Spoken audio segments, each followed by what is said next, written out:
What is going on? What's up, y'all? I am back. Did you miss me? It has been a long time since I've recorded a podcast episode. I'm back, and yes, I was a bad person. I didn't record anything for you guys. And today, I was supposed to have a guest, and her name is Whitney Lewis. We've done a couple episodes together on the podcast, and we decided to reschedule. And I was thinking today, I was like, you know what? A podcast episode will be recorded regardless, but what am I going to talk about? I've talked about so many things with you guys that I feel like a lot of people haven't heard, and obviously I'm still trying to gain exposure when I talk about Novel and R, stuff about low carb, binge eating, just all types of subjects about diabetes that I personally love talking about. And as you guys know, I always like to start off by saying I am not a healthcare provider. I do not have a degree of any sort to tell or give advice. Please consult your healthcare provider about anything. I'm just sharing my experience, simply documenting my journey. And if you guys are inspired from anything that I said, please pick up a book. I'll be happy to send you guys a video from what I've learned.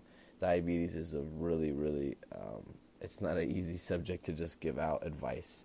So I had these questions down for Whitney and my friend Leah that we were supposed to do.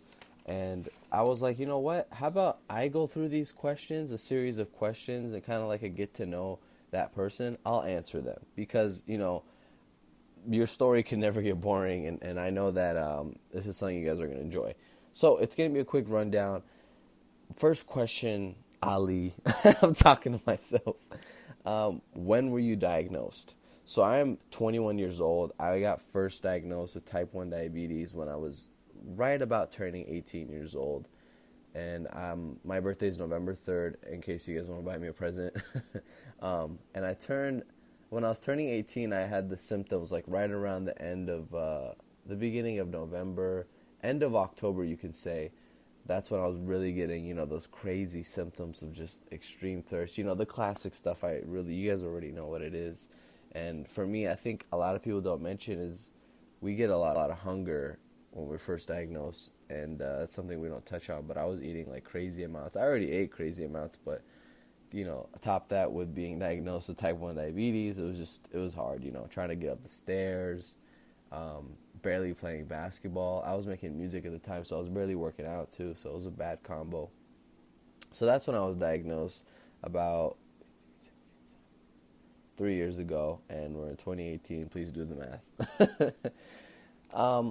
Your current obstacle with diabetes. My current obstacle is pretty much, it's been the same other than when I first got diagnosed, dealing with how to inject and what is diabetes. Now it's currently mindful eating, I guess you can say. I currently deal with, trying to develop a better relationship with food. And I'm a firm believer that if we control our eating and have a better diet, obviously it's not going to be the perfect answer and that's it for our diabetes. I believe that we can have better blood sugar, and it's hard to argue with that, and there's no easy way around it. So that's my current obstacle, not binge eating. I come from a binge eating background, and I'm proud to say that's kind of behind me right now, slowly but surely. Don't want to break my luck, but just that's my current obstacle right now. So a lot of you don't know, I eat low carb, high protein, moderate fat. The best positive and negative of eating low carb. Well, the best positive for me is obviously the number one is keeping a small window of blood sugars. That's the number one outcome. Not having a crazy expectation, oh, my blood sugar might go 220 and I'm at, 90 right now because I'm going to eat, my usual eggs and cheese and whatever, almonds. And then the top negative is, I guess, it's pretty obvious, cravings. I crave a lot of foods. Like sometimes obviously, for me, going cold turkey helps me out a lot. Like just going cold turkey, eating straight, just vegetables, good proteins, nuts. And the top negative is missing those foods of like wanting to eat a cookie here and there. Of course, I know the whole, Ali, why don't you just reward yourself? It's not that simple for me. I make it more complicated, obviously, but when I have one thing, I just want the whole thing, and that's not an uncommon thing. That's very, very common, especially amongst people living with diabetes. It's just that burden that throws on top of our head. Oh, you have to count this. You have to dose for this. Your blood sugar's this. Da, da, da. So don't blame yourself for getting overwhelmed of just food in general. So, fourth question. What made you say, you know what, I want to eat healthier and control my blood sugar? Was there a breaking point for me? I would really say that I've never hated healthy eating, and I always loved exercising. So that combo of two, and like having a really admiration of athletics, playing basketball, growing up and playing basketball, wanting to play in the NBA, a far-fetched dream. It was when I first got diagnosed, I was like, this is a huge chip on my shoulder and reason to stay in the gym, eat even healthier.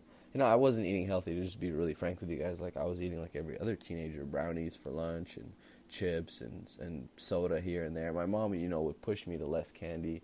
I would have to ask her if I could drink a soda at such an older age. And my mom, I got to give it to her. She was more healthier than the average parents, maybe Middle Eastern parents even, to that extent. And I got to a point where every day I feel like I'm at a breaking point, if you think about it. A year ago, I was thinking I was eating healthy. I was eating healthy because I was eating a flexible diet of just whatever higher carbs and eating whatever I want as long as I was in a caloric deficit. But then I had another breaking point where I was like, hey, Ali, you can't do this. Like, it's not working out. And I was just getting tired of the lows and the highs. And I still get tired of them because I'm still fine-tuning my blood sugar. And I know I'm going to get to a point where I'm going to be, my big stressors are going to be, oh, my blood sugar is 140. This is the worst I've seen in a long time. That's going to be my big win later on. And I know a lot of people want to laugh at that or say, like, Ali, you're in a dream world. Diabetes is not that easy. But keep listening and keep watching. That's what I could say. For the fifth one, top rookie newbie mistake when I was... actually, no, it says top rookie newbie mistake that I would tell my fellow diabetes to not do. I would say my biggest rookie mistake with diabetes...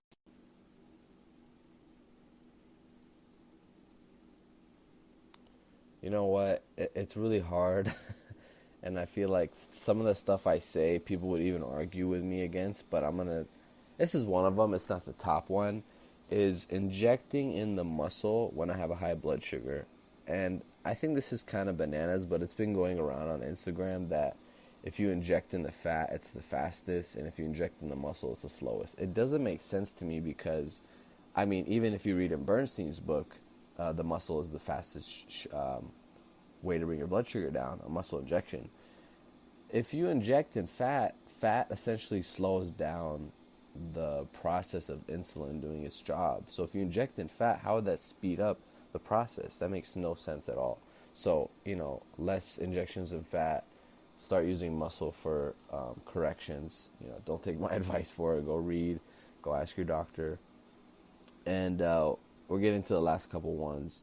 So this is a question I love asking, and I can never get tired of it, but it's something that I always want to say. I'm documenting my journey as someone living with diabetes. I'm not an expert, and I'm humbly saying that, I'm still learning, and it would be, in my mind, I want to give advice, and I feel like I could, but it would be stupid, because if you look at my life, I still have a lot of things I'm still learning, but I'm going to say this, and I'm going to say it with a good heart and a good light, in the sense that this hopefully can help someone, because they're not extreme ideologies. So you got a person who's really struggling through a burnout.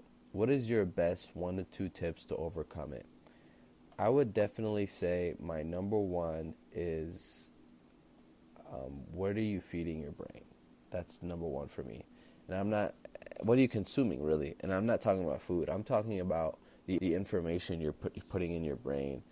And that is something huge. The people you surround yourself with, what are they eating? What are they saying to you? Are they discouraging? Diabetes is no different than any other life principle or success or goal. It's no different at all. Zero. So all that stuff about perseverance, hard work, empathy, blah, blah, blah, gratitude. That all applies to diabetes. And the whole thing about the people you surround yourself with, you become, is very true. And that goes for what the things you listen to. You know, what kind of YouTube videos are you watching? Are you watching stuff that's just neutral, like it's not inspiring you, it's not pushing you to become a better, in a position to better your health, you know, because this can really take a toll on you, a burnout, and I'm very empathetic towards it. Number two would be, and this is pretty left field, more discipline equals more freedom, or you would say more happiness in the long term. So, you know, at the moment, you might have just ate your meal, and then you're looking at that cookie or donut, and, you know, if you eat it, you're going to be happy at the moment, but if you go down to a future Bobby or a future Ali, he's going to be less happy in a sense, you know, because, you have to deal with the repercussions of whatever that was. Obviously, if you're okay with it, you're okay with it. That's a different story.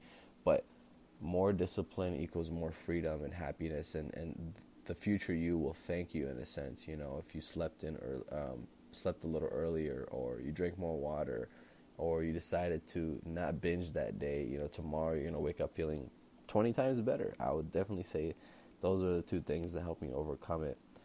And, I just want to say thank you guys for listening. That was pretty much it. I'm hoping to get Whitney on an episode tomorrow. Be on the lookout for it. More episodes to come. Comment below. Rate me, please, on iTunes. And leave a comment. I'll see you guys soon. Peace out.